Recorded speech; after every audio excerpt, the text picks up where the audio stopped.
अस्सलाम वालेकुम 8th class कैसे हैं आप सब। Lecture number 6 of mathematics unit 11 introduction to trigonometry. Question number 4 को हमने डिस्कस किया पिछले लेक्चर में, ठीक है। उसमें हमने ट्रिग्नोमेट्रिक रेशियो फाइंड की acute angle of 60 and with respect to 30, ठीक है। आज जो हमने ट्रिग्नोमेट्रिक रेशियोज फाइंड करनी है वो किसके विद रिस्पेक्ट करनी है, एंगल 45 के विद रिस्पेक्ट, ठीक है। क्वेश्चन नंबर 4 में आपको 3 पार्ट्स में करवा चुकी थी, एक पार्ट मैंने आपको लिए छोड़ दिया था, तो वो आज हम उसको कंटिन्यू करेंगे, ठीक है। सबसे पहले हम जो ट्रिग्नोमेट्रिक रेशियोज फाइंड करने हैं विद रिस्पेक्ट टू एंगल 45, उसके लिए हम एक फिगर ड्रॉ करते हैं और देखते हैं कि हमारे पास कैसी वैल्यूज आएंगी, कैसी स्टैंडर्ड स्केल रूल्स बन जाएंगे कि उन्हीं वैल्यूज को यूज करते हुए हम अपनी ट्रिग्नोमेट्रिक रेशियोज को क्या कर सकते हैं, फाइंड कर सकते हैं, ठीक है। जब आपने क्या किया, जब हमने एंगल 60 और 30 के लिए एक फिगर ड्रॉ की थी, एक हमने ट्राइंगल बनाई, उसमें हमने कौन सी शेप उसकी टाइप ली थी, उसकी फर्स्ट टाइप यानी इक्विलेटरल ट्राइंगल, जिसमें तीनों साइड्स और तीनों एंगल्स क्या थे, इक्वल थे। अब जब हमने 45 एंगल के लिए ट्रिग्नोमेट्रिक रेशियोज को फाइंड करना है, तो आज इसके लिए फिर हम एक ट्राइंगल ड्रॉ करेंगे, लेकिन अब हमने एक ऐसी ट्राइंगल लेनी है जिसमें क्या हो, 90 का एंगल भी हो और क्या हो, 2 हमारे एक्यूट एंगल्स हो, लेकिन दोनों एंगल सेम हो और उसकी दोनों साइड सेम हो। तो ये कौन सी टाइप बनेगी ट्राइंगल की, आइसोसेल्स, यानी उसकी सेकंड टाइप बनती है जिसमें 2 साइड्स इक्वल होती हैं लेंथ और 2 एंगल्स इक्वल होते हैं, ठीक है। तो हमारे पास एक एंगल हम 90 का ले लेंगे, ठीक है, क्योंकि हमारे पास कंडीशन है कि ट्रिग्नोमेट्रिक रेशियोज फाइंड करने के लिए आपके पास जो ट्राइंगल होनी चाहिए वो कैसी होनी चाहिए, राइट एंगल ट्राइंगल, यानी उसमें एक एंगल 90 का होना चाहिए, ठीक है। तो 2 एंगल्स हमने सेम लेने हैं, 90 के अलावा जो 2 एंगल्स रिमेनिंग होंगे वो हमारे पास सेम होने चाहिए, और इसके अलावा क्या कि 2 साइड्स क्या होनी चाहिए, सेम होनी चाहिए, ठीक है। तो हम एक right angle triangle ABC consider करते हैं, ठीक है। हमने राइट एंगल ट्राइंगल ड्रॉ की जिसमें एक एंगल क्या है, 90 का, ABC हमारे पास राइट एंगल ट्राइंगल है, ठीक है। इसके बाद हमने कहा कि ये आइसोसेल्स ट्राइंगल होनी चाहिए, यानी सेकेंड टाइप को फुलफिल करें, यानी 2 साइड्स इक्वल हो और इसके अलावा क्या हो, इसके 2 एंगल्स इक्वल हो। फर्स्ट एंगल अगर 90 है तो आपको पता है कि इंटीरियर एंगल्स का सम लें अगर एक ट्राइंगल के लिए तो वो कितना होता है, 180। तो आप 2 जो रिमेनिंग एंगल्स हमारे पास हैं वो कितना लेंगे कि आपके पास आंसर 180 आए। तो ये ऑब्वियसली हमें पता है कि हमारे पास ये दोनों एंगल्स 45 के होने चाहिए। जब इनको ऐड करेंगे तो क्या बन जाएगा, 90 और 90 प्लस 90 क्या हो गया, 180, ठीक है। तो ये दोनों हमारे पास एंगल्स आ गए। कॉमन सेंस की बात थी कि दोनों एंगल सेम होनी चाहिए। तो कौन से 2 ऐसे नंबर्स थे जिनको ऐड करें तो वो हमारे पास 90 आ जाए, 90 ये था और 90 ही हमें चाहिए था। तो हमने 90 का जब हाफ किया तो आंसर क्या है, 45, ठीक है। आपको ऐसी समझ ना आए कि हमने कौन से एंगल्स लेने हैं तो आप ये कर सकते हैं कि 180 से 90 माइनस किया, ठीक है। इंटीरियर्स का सम ले तो कितना आंसर आता है, 180। 180 से जब आप ये 90 माइनस करेंगे तो आंसर क्या आएगा, 90। अब 90 का आपने हाफ करना है, क्यों हाफ करना है, चूंकि हमें 2 एंगल्स चाहिए। तो हमने 90 का जब हाफ किया यानी 90 को 2 पे डिवाइड किया तो हमारे पास आंसर क्या आया, 45। तो इसका मतलब था, इट्स मीन हमारे पास ये दोनों एंगल्स क्या होंगे, 45 के, ठीक है। और 45 प्लस 45 करेंगे तो क्या आंसर आता है, 90, ठीक है। तो ये हमारे पास 2 एंगल्स क्या आ गए, सेम आ गए। तो इन सेम एंगल्स ने हमें क्या बताया कि कैसी ट्राइंगल है ये, आइसोसेल्स ट्राइंगल है, यानी सेकेंड टाइप है ऑफ ट्राइंगल, ठीक है। अब हमने तीसरा काम क्या किया कि इनकी साइड्स को नेम दिए, ठीक है। इनको कुछ नेम दे देते हैं, कुछ वेरिएबल से रिप्रेजेंटेशन करने के लिए हमने नेम दिए ABC, ठीक है। ABC हमने 3 साइड्स को नेम दिए। अब हमने क्या बात की, कैसी ट्राइंगल है, आइसोसेल्स ट्राइंगल है, तो इट्स मीन इसकी 2 साइड्स क्या होंगी, इक्वल होंगी।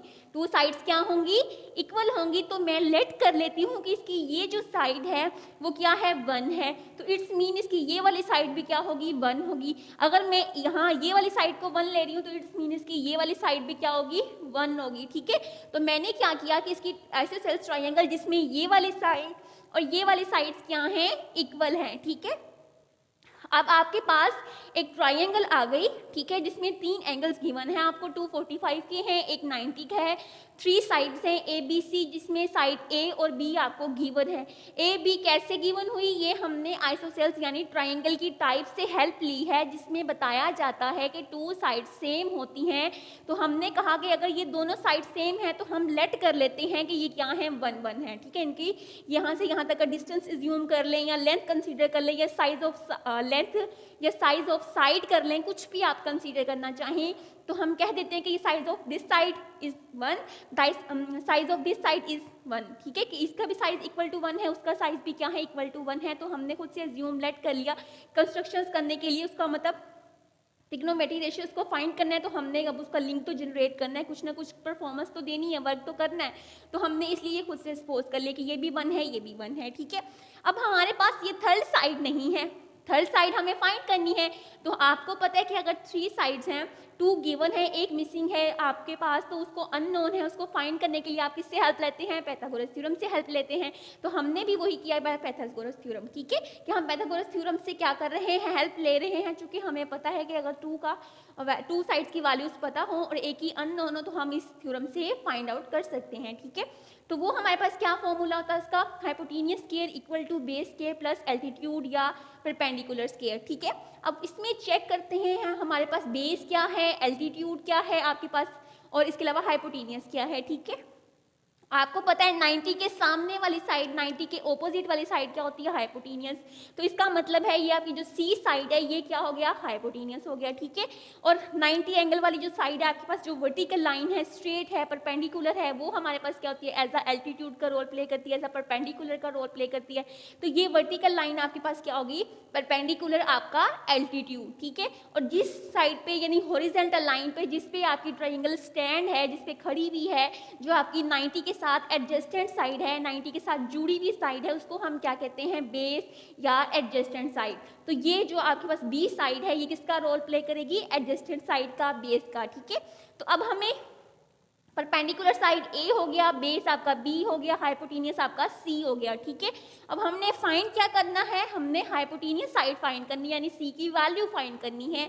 तो हमने सी लिखा, चूंकि स्क्वायर आ रहा है तो हमने सी स्क्वायर लिख दिया, इक्वल टू बेस स्क्वायर है, तो यानी बेस क्या थी, बी, तो बी का स्क्वायर प्लस हमारे पास हाइपोटेनियस एल्टीट्यूड आपका या परपेंडिकुलर क्या है, ए, तो क्या हो गया, ए का स्क्वायर हो गया, ठीक है। अब बी की वैल्यू क्या थी, 1, ए की वैल्यू क्या थी, 1, तो 1 स्क्वायर प्लस 1 स्क्वायर हमारे पास क्या हो जाएगा, 2 हो जाएगा, ठीक है। अब 1 का स्क्वायर लें या 1, तो हमारे पास b की वैल्यू भी 1 थी, a की भी 1 थी, तो 1 का स्क्वायर प्लस 1 का स्क्वायर हमारे पास क्या आ जाएगा, 1 का जब आप स्क्वायर लेंगे तो वैल्यू क्या आती है, 1 ही आती है। तो ये क्या हो जाएगा, 1 आ गई, 1 स्क्वायर भी 1 आ गया, तो 1 प्लस 1 क्या हो गया आपके पास, 2 हो गया। अब क्या आ रहा है, सी स्क्वायर इक्वल टू 2, ठीक है। लेकिन हमें किसकी वैल्यू चाहिए, हमें तो c चाहिए, यहाँ तो c स्क्वायर है, तो हम क्या करेंगे, बोथ साइड पे स्क्वायर रूट ले लेंगे, ठीक है। हमने स्क्वायर को खत्म करना है, तो बोथ साइड पे क्या करेंगे, स्क्वायर रूट ले लेंगे। जब बोथ साइड पे स्क्वायर रूट लिया तो हमारे पास क्या आंसर आ जाएगा, स्क्वायर रूट लेने से c का स्क्वायर तो खत्म हो गया, लेकिन इस 2 के ऊपर क्या आ जाएगा, स्क्वायर रूट आ जाएगा, ठीक है। तो हमारे पास आंसर c का क्या आ जाएगा, c साइड की वैल्यू क्या आ रही है, हाइपोटेनियस की वैल्यू क्या आ रही है, स्क्वायर रूट 2, ठीक है। तो ये आपके पास c निकल आया। अब तीनों साइड्स आपके पास आ गई हैं। अब हमने क्या करना है, angle A with respect to, अब यहाँ पे आपके पास चॉइस थी, ठीक है। आप ये कर सकते थे कि आप एंगल ए के with respect trigonometry functions find कर लें, आप with respect to C trigonometry functions या ट्रिग्नोमेट्री रेशियोज फाइंड कर लें, वो आपकी मर्जी थी, ठीक है। क्योंकि दोनों एंगल्स ही क्या हैं, 45 के हैं, और हमें 45 की रिस्पेक्ट ही क्या चेक करना है, ट्रिग्नोमेट्री रेशियोज, यानी साइन कोस, साइन 45, कोस 45, टेन 45, ठीक है। तो आप विद रिस्पेक्ट ए के चेक कर लें तब भी आंसर सेम आएगा, विद रिस्पेक्ट सी चेक करें तब भी आंसर सेम आएगा, चूंकि ये आपके पास बेसिक वैल्यूज हैं, स्टैंडर्ड वैल्यूज हैं, यही हमेशा आती हैं, यही हमेशा यूज होती हैं, ठीक है। और आंसर भी इनके क्या होते हैं, सेम होते हैं। तो हम क्या करते हैं, इजी वे में ये वाला ले लेते हैं, यहाँ से ये वाला एंगल हम कंसीडर कर लेते हैं, यानी कि ए के विद रिस्पेक्ट हम मेजरमेंट करेंगे, ठीक है, और ट्रिग्नोमेट्री रेशियोज को फाइंड करेंगे। तो मैंने यहाँ पे लिख दिया कि हम मेजरमेंट एंगल ए के विद रिस्पेक्ट ले रहे हैं 45, ठीक है। अब हम इस एंगल की विद रिस्पेक्ट सबसे पहले हम क्या चीज़ चेक करते हैं, हम बेस चेक करते हैं, परपेंडिकुलर चेक करते हैं, हाइपोटेनियस चेक करते हैं, फिर ही हम फर्दर वर्क करते हैं ना ट्रिग्नोमेट्री रेशियोज को फाइंड करने के लिए। तो हमने चेक किया इस एंगल के विद रिस्पेक्ट के हमारे पास परपेंडिकुलर क्या है, ठीक है। तो जब इस एंगल के विद रिस्पेक्ट चेक किया तो हमें पता है कि एंगल के सामने वाली जो साइड उसकी ऑपोजिट साइड होती है, बिल मुकाबिल उसके बरक्स उसके सामने, उसको क्या कहते हैं, ऑपोजिट साइड या परपेंडिकुलर या एल्टीट्यूड या हाइट, कुछ भी कह दें, ठीक है। तो परपेंडिकुलर इसके सामने वाली कौन सी साइड है, BC, BC हमारे पास क्या आ जाएगा, परपेंडिकुलर आ जाएगा, ठीक है। तो परपेंडिकुलर हमारे पास कौन सी साइड हुई, लाइन सेगमेंट BC हमारे पास क्या आ गया, परपेंडिकुलर, जिसकी वैल्यू क्या है 1 है, ठीक है। उसके बाद हम चेक करते हैं, ये आपके पास आ गया, ठीक है। उसके बाद चेक करते हैं आपके पास बेस। तो हमने कहा कि जिस एंगल के विद रिस्पेक्ट वर्क करना है हमने, उसके साथ मिली हुई साइड, वो ऐसी साइड उसके साथ जो मिली उसके साथ भी मिल रही हो और 90 एंगल के साथ भी मिल रही हो, एडजस्टेंट साइड हो, जुड़ी हुई साइड हो जिस पे ट्रायंगल स्टैंड हो, तो वो हमारे पास क्या होती है, बेस का रोल प्ले करती है। तो इस एंगल के साथ देखें जुड़ी हुई, जो दूसरे एंड पॉइंट से क्या है 90 एंगल्स के साथ वो जुड़ी हुई है, ठीक है। तो आपकी परपेंडिकुलर के साथ मिली होती है, दूसरे सेकंड एंड से फर्स्ट एंड से आपके साथ क्या है कि जिस एंगल के साथ आप वर्क कर रहे हैं उसके साथ वो जुड़ी हुई होती है, मिली हुई होती है, एडजस्टेंट होती है, ठीक है। तो ये आपके पास लाइन सेगमेंट AB क्या हो गया, बेस हो गई, और इसकी वैल्यू क्या आ गई, 1 आ गई, ठीक है। अब हम चेक करते हैं हाइपोटेनियस। आप पहले हाइपोटेनियस भी चेक करके यहाँ पे राइट कर सकते हैं, ठीक है। मैंने सीक्वेंस से लिख दिया, बेस, परपेंडिकुलर, हाइपोटेनियस। आप जैसे पहले जो जो चीज़ चेक करते जाएं वैसे भी लिख सकते हैं, कोई सीक्वेंस देने की जरूरत नहीं है, ठीक है। तो आपके पास 90 के सामने वाली जो साइड होती है, 90 एंगल के सामने जो साइड होती है, ऑपोजिट साइड होती है, उसको क्या कहते हैं, हाइपोटेनियस। तो 90 के सामने वाली साइड कौन सी है, लाइन सेगमेंट AC। तो वो आपके पास क्या आ जाएगा, हाइपोटेनियस, जिसकी वैल्यू क्या है, √2। तो ये आपके पास line segment AC equal to √2 आपके पास क्या आ गया, हाइपोटेनियस आ गया। अब बेस भी पता चल गई है आपके पास, परपेंडिकुलर भी आपको पता चल गया है, नॉन हो गई है हमारे पास ये चीज़ें, हाइपोटेनियस भी आपने देख लिया है। अब हमने क्या करना है, ट्रिग्नोमेट्री रेशियोज को फाइंड करना है, ठीक है। सबसे पहले हम क्या ट्रिग्नोमेट्री रेशियो लेते हैं, साइन फाइंड करते हैं, ठीक है। तो साइन 45 आपके पास, साइन आपको पता क्या होता है, परपेंडिकुलर ओवर हाइपोटेनियस, ठीक है। तो साइन 45 डिग्री जब हम फाइंड करेंगे तो वो हमारे पास क्या हो जाएगा, measurement line segment BC over measurement line segment AC। तो वैल्यू आपके पास क्या आ जाएगी, 1/√2 आपके पास आंसर आ जाएगा, ठीक है। इसी तरह cos 45 करेंगे तो cos आपको पता है क्या होता है, बेस ओवर हाइपोटेनियस। तो cos से 45 डिग्री फाइंड करेंगे तो वो क्या हो जाएगा, measurement line segment AB over measurement line segment AC। तो आंसर क्या आ जाएगा, 1/√2। इसका भी सेम वही आंसर आ गया, ठीक है। अब टेन फाइंड करना है, तो टेन आपको पता क्या होता है, परपेंडिकुलर ओवर बेस, ठीक है। तो इसमें लाइन सेगमेंट हमारे पास कैसे आएगा, measurement line segment BC over measurement line segment AB। तो आंसर क्या आ जाएगा, 1/1 इक्वल टू 1। तो 1 आपके पास इसका क्या आ जाएगा, आंसर आ जाएगा, ठीक है। अब इनवर्स ट्रिग्नोमेट्री रेशियोज फाइंड करते हैं, यानी कोसिकेंट, सीकेंट, कोट, ठीक है। तो रेसिप्रोकल ट्रिग्नोमेट्री फंक्शंस फाइंड करने के लिए आप तो या कि इनके आंसर्स को रिवर्स कर दें, इनवर्स का लेके फाइंड कर लें तब भी ठीक है, या पूरा फॉर्म बना के लिखना चाहें तब भी ठीक है। तो कोसिकेंट हमारे पास क्या होता है, हाइपोटेनियस ओवर परपेंडिकुलर। तो कैसी मेजरमेंट आएगी, measurement line segment AC over measurement line segment BC equal to √1। तो आंसर क्या आ गया, √2। तो ये आपके पास आंसर आ गया, ठीक है। सीकेंट 45 आपके पास कैसे होगा, सीकेंट आपको पता है हाइपोटेनियस ओवर बेस। तो कैसी लाइन सेगमेंट आएगी, measurement line segment AC over measurement line segment AB। तो √2/1 इक्वल टू 1 आपके पास आंसर आ जाएगा, √2 आपके पास आंसर आ जाएगा। हमने पहले AC लिया, ठीक है, तो हमारे पास √2 आंसर आ गया, ठीक है। अब हम कोट 45 लेते हैं। कोट आपके पास कैसे होता है, बेस ओवर परपेंडिकुलर। तो हमारे पास कैसी मेजरमेंट आएगी, line segment measurement line segment AB over measurement line segment BC। तो 1/1 इक्वल टू 1, तो 1 ही इसका आंसर आ जाएगा, ठीक है। तो आपने क्या करना है, डायग्राम को देखते जाना है, उसके अकॉर्डिंग आपने साइड्स को मेजरमेंट करते जाना है और जो उनकी वैल्यूज हैं उन साइड्स की उसको राइट करके आंसर ले आना है, ठीक है। तो ये आपके पास आंसर वैल्यूज हमने ट्रिग्नोमेट्री रेशियोज की फाइंड कर ली। ये फिक्स वैल्यूज हैं, स्टैंडर्ड वैल्यूज हैं, हमेशा हम यही यूज करते हैं क्वेश्चंस को सोल्व आउट करने के लिए, ठीक है। तो जैसे इसी में के लिए हमने जब 60 और 30 पे वर्क किया था तो उसके लिए हमने टेबल ड्रॉ किया, तो हमने इसके लिए भी एक टेबल ड्रॉ कर लिया, ठीक है। तो टेबल हमारे पास क्या आ गया, साइन का आंसर जब हमने साइन 45 डिग्री लेते हैं तो उसका आंसर क्या आता है, 1/√2। जब कोस 45 हम करते हैं तो उसका आंसर हमारे पास क्या आता है, 1/√2। जब हम टेन का हमने आंसर निकाला 45 डिग्री पे, 45 विद रिस्पेक्ट एंगल के अकॉर्डिंग जब हमने चेक किया तो आंसर क्या आया, 1। तो ये हमारे पास 45 की विद रिस्पेक्ट एंगल की रेशियोज हमने फाइंड कर ली, ठीक है। ये 3 रेशियोज बेसिक हमने फाइंड कर ली, जो इनकी इनवर्स है। जब वो आप रेसिप्रोकल्स लेना चाहें तो वो इनके आंसर्स का रेसिप्रोकल लेके आप कोसिकेंट, सीकेंट और टेन कोट फाइंड कर सकते हैं, ठीक है। तो ये आपका टेबल भी कंप्लीट हुआ। अब आते हैं क्वेश्चंस की साइड पे, ठीक है। तो क्वेश्चन नंबर 4 का सेकंड पार्ट रह गया था, उसको जरा देखते हैं। 2 sin 45 degree plus 2 cos 45 degree. तो हमें क्या पता है, हमें साइन 45 डिग्री का आंसर भी पता है, कोस 45 डिग्री का आंसर भी पता है, तो हमने 2 वैसे ही एज इट इज उतारा। साइन 45 डिग्री क्या है, 1/√2 प्लस 2 कोस 45 डिग्री का आंसर क्या था, 1/√2। तो ये हमने वैल्यूज को राइट कर दिया, ठीक है। इस ट्रिग्नोमेट्रिक फंक्शंस की वैल्यू को भी राइट कर दिया, इस ट्रिग्नोमेट्रिक फंक्शंस की वैल्यू को भी राइट कर दिया। 2 के साथ इस वैल्यू को जब मल्टीप्लाई, इस पूरी ब्रैकेट के वाले अंदर जो वैल्यू है उसके साथ मल्टीप्लाई किया तो क्या हो जाएगा, 2/√2। प्लस का साइन ऐसे ही 2, इसको भी जब अंदर वाली वैल्यूज के साथ ब्रैकेट्स को खत्म करना है तो मतलब मीन्स टू से हमने मल्टीप्लाई करना है, ठीक है। तो 2 को जब इसके साथ मल्टीप्लाई करेंगे तो क्या हो जाएगा, 2/√2 आ गया, ठीक है। अब आपके पास फ्रैक्शंस में वैल्यूज आ रही हैं, अब हम क्या कर सकते हैं, एलसीएम ले लेते हैं इजी वे में इसको सॉल्व करने के लिए। हमने √2, इसका डिनोमिनेटर बोथ साइड सेम है, इसका डिनोमिनेटर भी सेम है, इस टर्म का डिनोमिनेटर भी सेम वही है √2, तो हमारे पास एलसीएम क्या आ जाएगा, √2। और हमारे पास √2 से जब √2 डिवाइड करता है तो आंसर क्या आता है, 1। तो 2 1 से मल्टीप्लाई होकर 2 प्लस 2 1 से मल्टीप्लाई होकर 2, तो 2 + 2 क्या आ गया आपके पास, 4। तो 4/√2 आपके पास आंसर आ गया, ठीक है। तो ये आपकी एक्सरसाइज कंप्लीट हुई 11.1। अब जरा आ जाते हैं रिव्यू एक्सरसाइज पे, ठीक है। तो रिव्यू एक्सरसाइज का क्वेश्चन जो जिसमें एंगल 30 और 60 के विद रिस्पेक्ट सॉल्व हो रहे थे वो हम कर चुके हैं। अब जो रिमेनिंग रिव्यू एक्सरसाइज के क्वेश्चन है जिसमें एंगल 45 यूज हो रहा है, अब उसको हम देख लेते हैं, ठीक है। तो ये आपके पास क्वेश्चन था 2 sin 45 degree plus cos 45 degree, ठीक है। ये एक जैसे क्वेश्चन नहीं है, इसमें जस्ट 2 है, इसके अंदर 2 नहीं है, ठीक है। सेम एक जैसे क्वेश्चन है, इसमें जस्ट 2 नहीं है, इसके अंदर 2 है, ठीक है। तो इसमें वैल्यूज पुट कर लेते हैं। 2 ऐसे आ गया, sin 45 डिग्री 1/√2 आ गया, प्लस cos 45 डिग्री 1/√2। 2 जब इसके साथ मल्टीप्लाई होगा तो 2/√2 आ जाएगा, प्लस cos 45 डिग्री का 1/√2।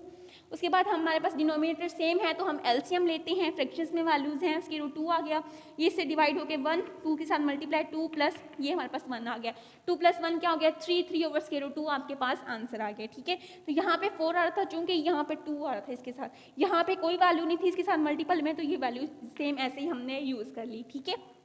तो 3/√2 आपका आंसर आ गया।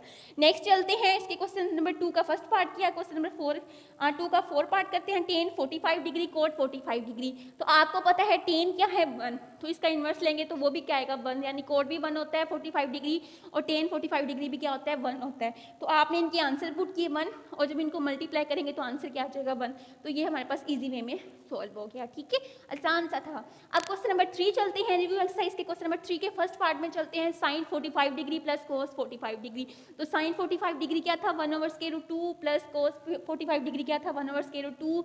अब इसका हमने क्या किया, दोनों फ्रैक्शंस में वैल्यूज हैं और डिनोमिनेटर भी सेम है, दरमियान में प्लस का साइन है। अब हम क्या करेंगे, एलसीएम लेंगे, तो एलसीएम लिया तो √2 आ गया, ऊपर हमारे पास क्या आ जाएगा, 1 और प्लस का साइन उसका भी क्या आ जाएगा, 1 आ जाएगा, ठीक है। तो 1 + 1 क्या हो गया, 2, तो 2/√2 आपके पास क्या आ गया, आंसर आ गया, ठीक है। ये आगे भी सॉल्व हो सकता है लेकिन हमने इसको यहाँ तक स्टॉप कर दिया, ठीक है।